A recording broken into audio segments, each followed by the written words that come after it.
tras la noticia del fallecimiento de Alberto Fujimori. ¿Aló? ¿Qué tal? ¿Cómo está? ¿Qué tal? Hola, un saludo cordial. Sí, muy buenas noches. Sus primeras palabras, por favor, impresiones tras conocerse la noticia de que Alberto Fujimori ha fallecido esta tarde, según anunció su hija.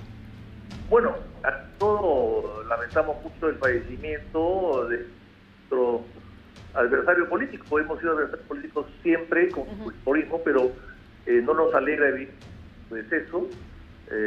Lo lamentamos mucho y trasladamos nuestros sentimientos de pesar a su familia cercana básicamente, y a su familia política también. Y yo creo que no es el momento de analizar la vida bastante movida y controversial del señor Fujimori, porque estamos ante sus restos todavía insepultos, pero evidentemente se cierra un capítulo de la historia del Perú moderno, y a partir de ahora ya Fujimori podrá ser juzgado libremente por la historia y no por los actores actuales que de alguna manera, por diferentes motivos, estamos en una sociedad muy polarizada, y eso no nos ha permitido siempre analizar con objetividad la vida y trayectoria del señor Fujimori, que ha sido larga y que evidentemente afectó mucho al Perú en los últimos 30 años. Claro, sin duda, como usted dice, de alguna manera se cierra un capítulo de la historia de nuestro país, y en efecto, la figura de Alberto Fujimori ha sido una figura, como no, controversial. Quisiera preguntarle, en base a su experiencia, si hay algún tipo de protocolo. Nuestra reportera nos decía que de acuerdo a un protocolo, cuando se trata del fallecimiento de un exmandatario, debería llevarse a cabo un servicio fúnebre con determinadas características. ¿Esto corresponde en el caso de Alberto Fujimori? Sí. Bueno, es una buena pregunta, porque en realidad sí debería corresponder, pero en todo caso también Fujimori ha sido una persona indultada que cometió un delito, y fue indultado por el gobierno. Ajá. Se le perdonó la pena, pero no la sentencia. Entonces, yo no sé si ahí corresponde algo. En todo caso, podría ser velado perfectamente bien en su partido político,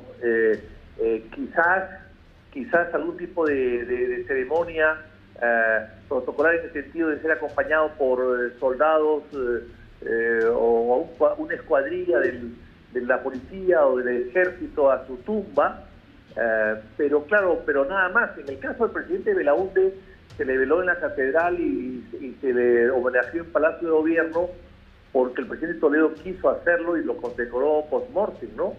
Pero no le corresponde a los presidentes ir al Parlamento. El Parlamento es una institución de muchas fuerzas políticas, y además sería también absurdo que se le rinda homenaje en el Parlamento a una persona que cerró el Parlamento, porque con ese criterio el día de mañana también al señor Vizcarra se le podría hacer lo mismo. Así que yo creo que sí, que conviene sí una cuadrilla o unos 21 cañonazos, eso sí le puede corresponder, pero no creo que nada más de lo que he dicho.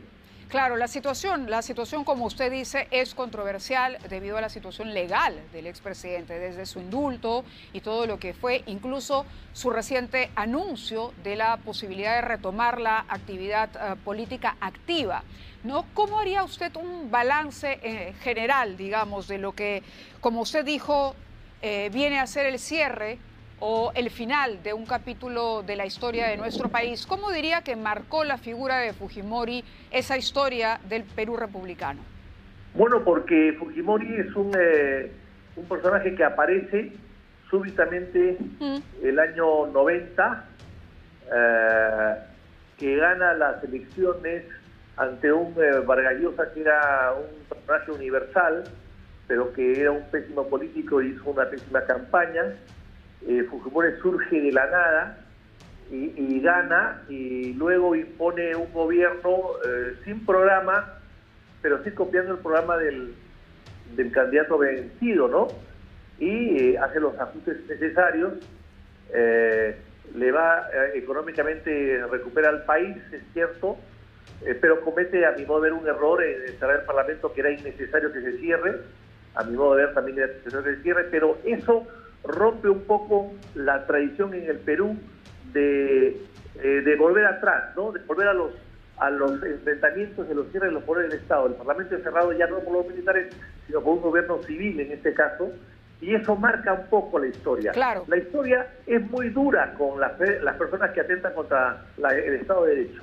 El señor Leguía fue un gran presidente, pero hasta el día de hoy nadie lo ha reivindicado porque se quedó mucho tiempo en el poder y porque cerró también el Congreso y cambió la Constitución. Eso pasa en política, lamentablemente, ¿no? Sí, bueno, coincidimos con usted, Víctor Andrés. Muchísimas gracias por estar con nosotros. De hecho, como usted ha dicho, ya habrá momento y tiempo de sobra para analizar y hacer un balance, más allá de que se esté de acuerdo o no con la política y con la vida y la imagen del propio expresidente Alberto Fujimori. Hoy por hoy la noticia es su muerte y es la noticia que nos ocupa sin duda. Muchísimas gracias por estar con nosotros.